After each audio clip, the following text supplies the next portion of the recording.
Should we take a look at the odds? Should we see how the bookies have this? And no surprise, Real Madrid are favourites to go ahead. Let's take a look then at everyone's predictions. And it's a mixed bag, actually. It's a bit of a surprise. Okay. Here it comes. Whoa, I'm a bit of a squint.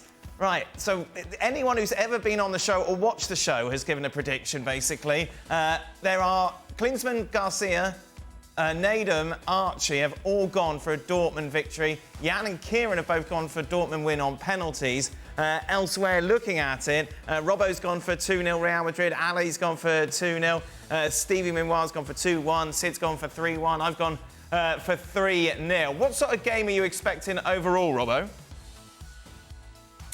I think it would be quite cagey to start with. I think both sides would like to play on the counter-attack. So which side is going to be the side that go and force the issue and go and press that little bit higher up the field? I'm not quite sure about that. I think we're going to see a lot in the end of Real Madrid possession, but slightly deeper.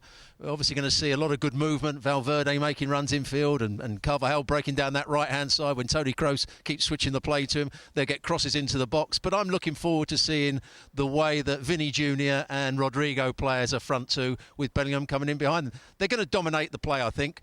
And create chances, and it will be Dortmund very much on the counter-attack, and they need Füllkrug and those two wide players to play really well if they're going to get anything out of this game. Is it fair to say if Real Madrid score early, then this contest is pretty much over? I wouldn't disagree with that. You know, that would be Dreamsville for Real Madrid. That would mean they would have to step out. That would mean that you've got Schlotterbeck and Hummels exposed, and Ali took us through what happens when the two of them are left to figure it out themselves. So, yeah, I mean, Dortmund have got no choice. They have to get a good line, not too deep, not too high, and just let Real Madrid have the ball. Just let them have the ball and then counter-attack. Because if they step out and try and go toe-to-toe, they'll get murdered, no question. Who's Real Madrid's most important player going into the game? Is there one? Vinny. Because if indeed we are anticipating Borussia Dortmund to sit deep, to be organized, to have their lines to defend, Vinny Jr. gets bottled up. If Vinny Jr. is attracting all sorts of attention defensively from those players and the outside players tracking back from Borussia Dortmund, then you need to have the late runs coming out of the midfield from Jude Bellingham. As we did, or as we saw in the earlier part of the season, and we haven't really seen it nearly as much in the later part of the season. If he's able to appear as an option inside the 18-yard box, late arriving in that second line, I think that's also a problem for Borussia Dortmund, because they'll get focused here with Vinny, they'll get focused with Rodrigo, and who's tracking that run on Jude Bellingham? And let's not forget, and I think this is important when talking about Jude Bellingham, Borussia Dortmund. When he left Borussia Dortmund, many players in that locker room were suggesting we're better off because Jude Bellingham is no longer here. That was sort of the feeling about Borussia Dortmund. Jude Bellingham has gone and done what he has done at Real Madrid, and here they meet each other in a final. I think there's something to prove from both sides in terms of who was right and who was wrong. If I'm putting my money on anybody, I'm putting on Jude Bellingham before I do on Borussia Dortmund. Robbo, we know how insular most English football fans are. It's the Premier League and that's it. Given that Jude Bellingham is playing in this tie, does that mean there are more eyes in the UK on this game that there would normally be if it was just Real Madrid against Borussia Dortmund without that English hook?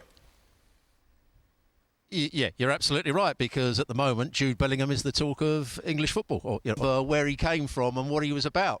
So he was having a little dig, and those two players are going to be playing up against each other. So Emre Can against Bellingham, that's one to watch.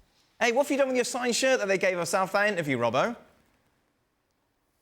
Say that again? Remember we interviewed Edin Terzic and Emre Can in Vegas, That's and they both said. gave us a signed shirt. Yes, I know you said that, and I'm following up now with the question, what did you do with the signed shirt? I didn't do anything with the signed shirt. You got the signed shirt. I didn't get one. You got one as well. Well, I certainly haven't got it in my house at all. Did you just leave it there? You must have nicked it.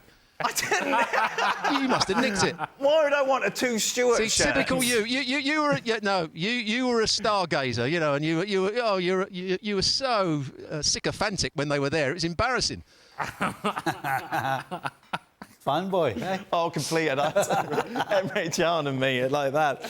Sid, addressing the Bellingham and Vinicius Jr. question, Who do Real Madrid fans believe is the most important player out of those two? I would go with Vinicius, and I would in particular go with Vinicius if we have a game in which Dortmund are waiting deeper for them. Now, obviously, we know that Vinicius is even better running into space. He's even better running into space, whether it's beyond the defence or picking the ball up deep with the defence backtracking and going straight at them and forcing them onto the back foot. And he finds that easier than a defence that's static. But if the defence is static, then you think about who's the player with that little touch of electricity or that little touch of something special to go beyond them. And it feels like Vinicius would be the key player. I've been really struck over the last couple of weeks how the fan base around Real Madrid, and this has happened a little bit in the media as well, has started to take it upon itself to kind of push Vinicius's case as Balon d'Or this year, with chance of Vinicius Balon d'Or. We've seen news reports pushing at this, and I don't necessarily have a problem with that because I think the season that he's had is absolutely brilliant. I think there's no doubt that he's a candidate, although my personal belief is that I think the candidates will really be clear post-Euros and post-Copa America rather than now. But what I find interesting about that is the way that Real Madrid fans and people around Madrid have done that, despite the fact that, from my point of view at least, they have two other candidates, and one of them is Bellingham, and I think the other is Toni Kroos.